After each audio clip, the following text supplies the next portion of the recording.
If you're the kind of person who listens to experts, then you already know that AI is coming for your job. How will people survive? Like, who is pushing this revolution in technology? if some people own the companies that have the AI, It is the richest people in the world. and then a lot of people are just using the AIs and the agents created by AIs to do things for them. Jerome Powell says the AI hiring apocalypse is real. How will society, like societal members, still be able to financially survive? Will there still be money? What is that? And it's a reasonable fear. Automation is real. The technology is advancing faster than anyone predicted, and yeah, a lot of those jobs are likely to get absorbed into an algorithmic process that, frankly, doesn't need you anymore. I don't care if they lay me off either, because I told Bill that if they move my desk one more time, then I'm quitting. I'm going to quit. But there's a question that not enough people have been asking. What if most of those jobs were never real to begin with? We have sort of a problem here. Yeah, you apparently didn't put one of the new cover sheets on your TPS reports. But unlike the movie Office Space that poked fun at the problem back in 1999, I'm not being glib. I'm dead serious. And so was the anthropologist David Graeber. Bullshit jobs I define as a job where even the person doing the job secretly believes the job really shouldn't exist. But nonetheless, part of the conditions of employment is that you have to pretend that it does. Graeber has to be one of my top 5 all-time deep thinkers in history. He was a commie pinko who our corporate overlords are thankful died in the first days of the COVID-19 epidemic. But before that, he spent years researching the unintuitive realities of modern economics, including, famously, that a huge segment of all jobs, by his estimate, 37% of all employment, makes no meaningful difference into the world at all. He separates these bullshit workers into 5 categories. Flunkies. Who only exist to make other people feel important, like a receptionist at a business with no traffic. What I call goons. Goons. The enforcers of bullshit. Think lawyers or PR professionals. I call them duct tapers. The people who fix problems that shouldn't exist in the first place. Compliance officers and pencil pushers, just to name a few. Then there's box tickers. People who make it look like things are getting done when they aren't. And then, finally, taskmasters, who are basically middle management. People who monitor work that is already being done that didn't need to be done in the first place. And you absolutely know people who fit this bullshit job bill. Indeed, maybe you're in a bullshit job right now listening to me on YouTube instead of doing the work that you don't have to do. Maybe you only spend a few hours or minutes a day actually working, but nonetheless have to show up in an office and give the appearance of being productive. Why are we're working the exact same amount of time we were when there were no computers? But you have to be there to get paid. And you have to act like you're doing something or they can you. Yeah. How many people right now are doing just that while they're listening to this? A lot. It would be reasonable to assume that these are the first jobs that AI will put on the chopping block. If unmitigated capitalism is supposed to be efficient, then all the flunkies, duct tapers, and taskmasters who aren't doing anything useful to begin with are going to go away, right? In the utopian view espoused by some billionaires, the whole point of AI is to enable the sort of work utopia where humans can stop doing the bullshit to focus on creative materials and the things that make them happy. If you get less productive, that's bad. And if you get more productive, that's good. It means you can free up these people to have smaller class size or have longer vacations or... Well, according to Graeber, there's a problem with this idea. One, we actually have a lot of data and historical precedents to analyze. To analyze.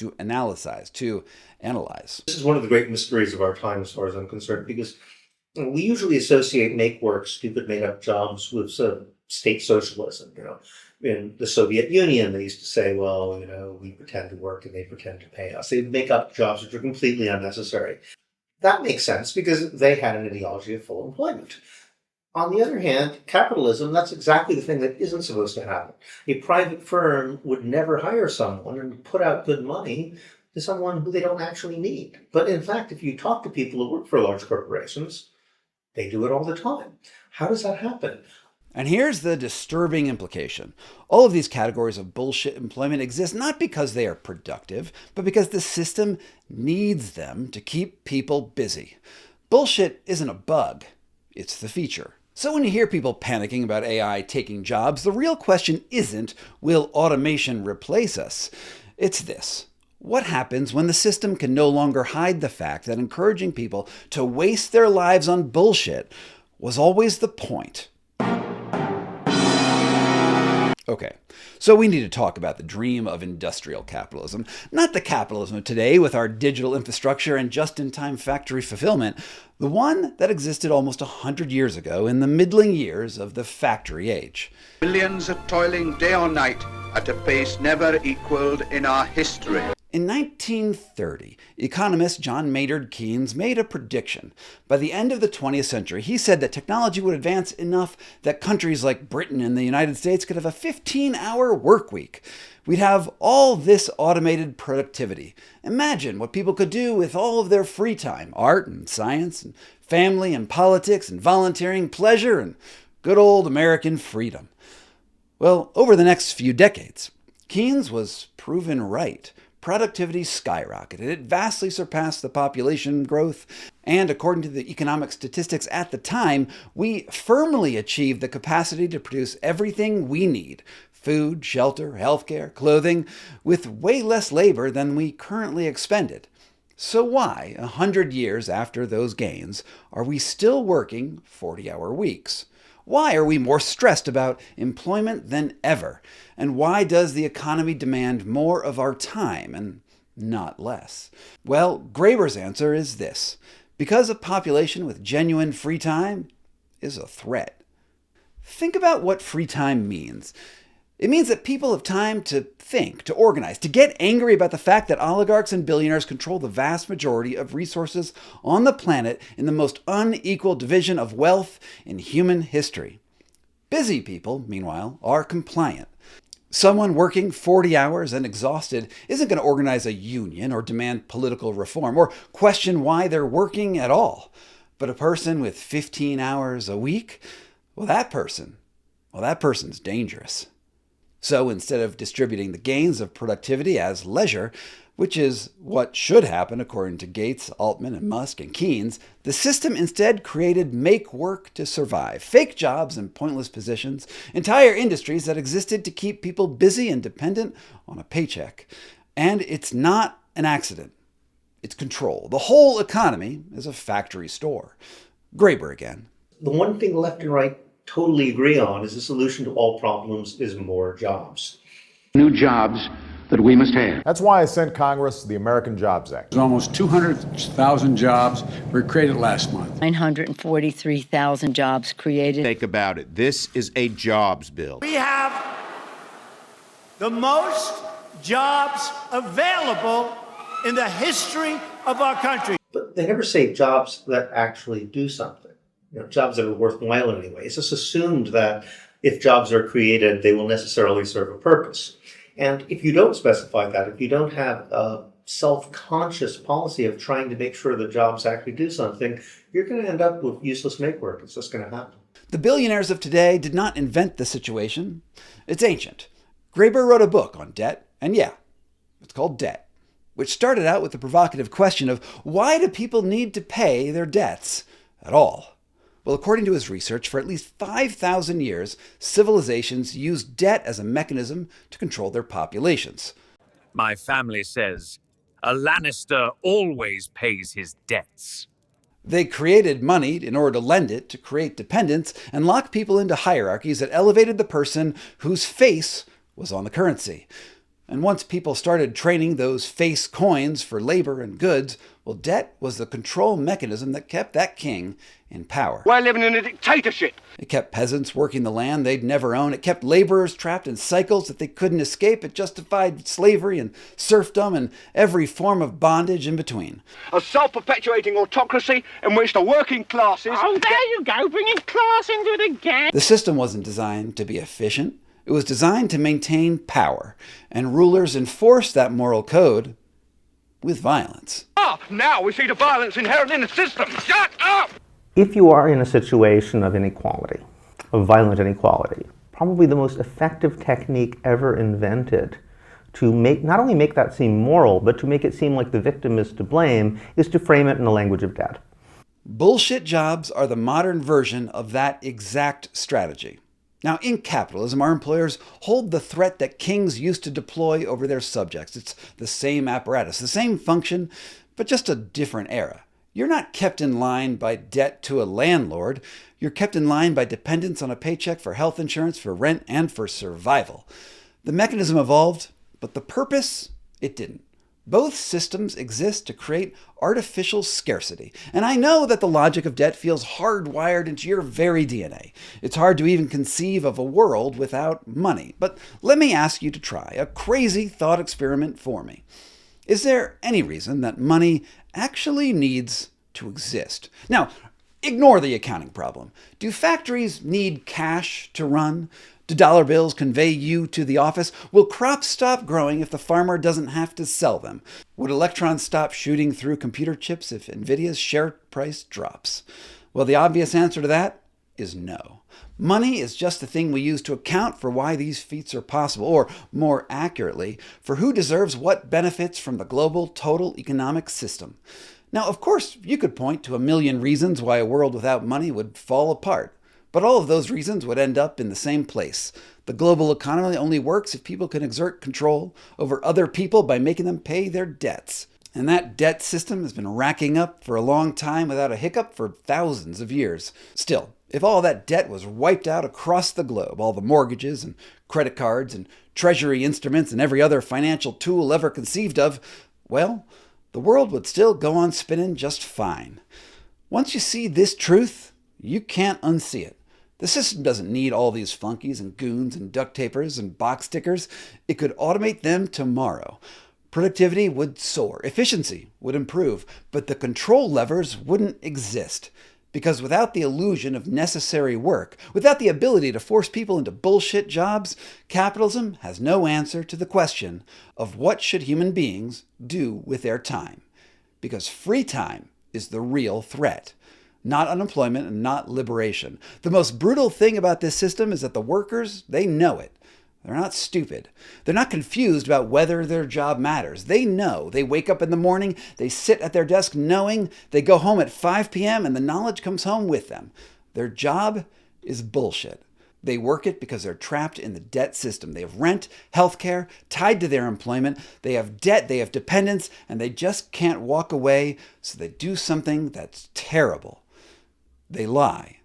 They pretend their job matters. They perform enthusiasm. They attend meetings and nod seriously and contribute thoughtfully to discussions about things that everyone secretly knows are pointless.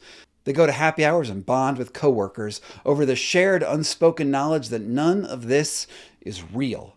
Then they go home and they drink and they scroll social media and they try not to think about the 8 hours they just performed for money, doing nothing, being nothing, and how they're going to do it again tomorrow. And this is what Graeber calls spiritual violence. So even though the actual production has been increasingly digitized, you need these people sort of toiling in the communicative mill. The system doesn't demand your labor. It demands your complicity in the lie that your labor matters in the first place. It's the biggest grift of all time. And when you can't sustain that lie, when you break down or burn out or get too angry to perform, the system has a diagnosis for you. It's depression, it's anxiety, it's burnout, it's personal problems. And I'm convinced that this is where the explosion of health grifters with their quick fixes for every incoherent ailment really started. The work makes us sick, so people are looking for solutions for the embodiment of that sickness, but are unwilling to question the system that made them that way in the first place. That is the real cost of bullshit jobs. Not just wasted time, not just economic inefficiency, but the destruction of human meaning and dignity. The slow and grinding awareness that you are complicit in something that you despise. And now, okay, so right now you're probably thinking of me as some sort of firebrand Marxist about to climb to the top of a barricade.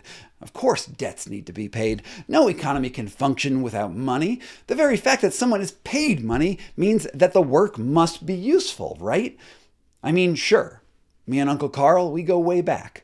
Even if you aren't sure that AI is going to be as all-powerful as the techno-pumpers dream it will be, we can at least game out the scenarios. What happens if AI achieves the dream of efficiency and titrates out the bullshit? Well, I can think of 4 scenarios. The first up is the techno-optimist dream. Artificial intelligence eliminates all bullshit jobs and restructures society around shared leisure. The system becomes so efficient that we all live like the idle rich. UBI for everyone. The robots do all the work and... Whoa!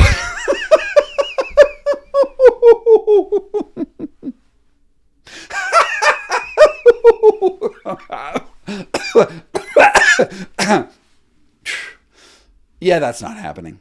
I haven't heard a peep about UBI in like 5 years, and I'm not seeing billionaires talking about sharing their wealth. I used to be really excited about things like UBI, and I don't think it actually would be good for people. So I think we need to find a way where we're not just distributing money or wealth. I don't just want like a check every month. Okay, so scenario 2. The system keeps on paying humans to do jobs that AI could do better. This is sort of like that Soviet socialism idea that Graeber laid out earlier. This maintains employment and control by explicitly paying people to do nothing, to be an economic window dressing. Eventually, this fiction too will collapse. Everyone will see it. The psychological violence becomes undeniable. All those asses in the seats start to hurt. You can't even pretend anymore. People are trapped in cubicles in the same way that Neo and his cohort were trapped in the biopods sending electricity to the Matrix. Okay, scenario 3. The system creates even more elaborate bullshit to justify employment. This is a dark comedy. New layers of administration, new compliance requirements, new strategic initiatives, new busy work. The system doubles down. It invents more fake work, creates faster spinning hamster wheels, and at some point the absurdity becomes too visible to hide. You run until you die and the system collapses under its own weight. Okay, so there's scenario 4. Employers kick everyone to the curb and out of the overall economy, triggering a total social collapse. This leads to mass starvation, crime, and an endemic, idle lower class, or a revolt against the billionaire class and oligarchs who rigged the system all along. Well, none of those sound very good. You know, everyone couches the AI crisis ultimately about job displacement, but it's not. The real crisis is meaning. Capitalism's great sleight of hand was convincing people that working is a virtue, that employment is dignity, and that having a job, any job, is better than having free time. It's what Max Weber called the Protestant work ethic and the spirit of capitalism. The idea that suffering through labor is morally redemptive, that work justifies your right to exist. Indeed, Weber, he likened the work ethic to godliness itself. But capitalism has no answer when work for its own sake loses its meaning. It can't say people should have free time, people should create and raise children and organize their communities in pursuit of knowledge and pleasure and political change, because a population doing that is a population the system cannot control. And this isn't just an economic crisis, it's existential for the system itself. AI isn't the problem, it's the mirror. And what the system sees when it looks into that mirror might finally be too honest to survive at all. Okay, thank you for watching this video. It's a little different than what I've done on this channel before, but if you haven't seen my notes about it, I wanted to let you know that I recently started up a Discord server where I talk about all sorts of investigative journalism things and even give you sneak peeks to upcoming videos and ask for a hand when I get in over my head. Now, if you haven't seen Discord before, it's chaos. It's chaos on the internet. And I'd love to see you over there. There's a link to join for free down in the description. But if you want to support the sort of independent journalism that I do with a more, well, financially lucrative way to me, you can subscribe to my Substack newsletter over at sgcarney@substack.com and upgrade that free subscription to a premium one where you get both early access to the work that I do before it comes out on YouTube, but also that warm and fuzzy feeling that comes with knowing that you are a small part for how I keep this kind of journalism online. From Fox to Us Inc. in Denver, Colorado, this was Scott Carney Investigates. Thank you so much to my supporters here on Patreon and on Substack and even on YouTube who make this work possible.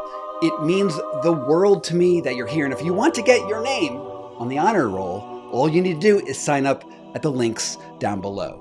From Fox to Us Inc. in Denver, Colorado, this was Scott Carney Investigates.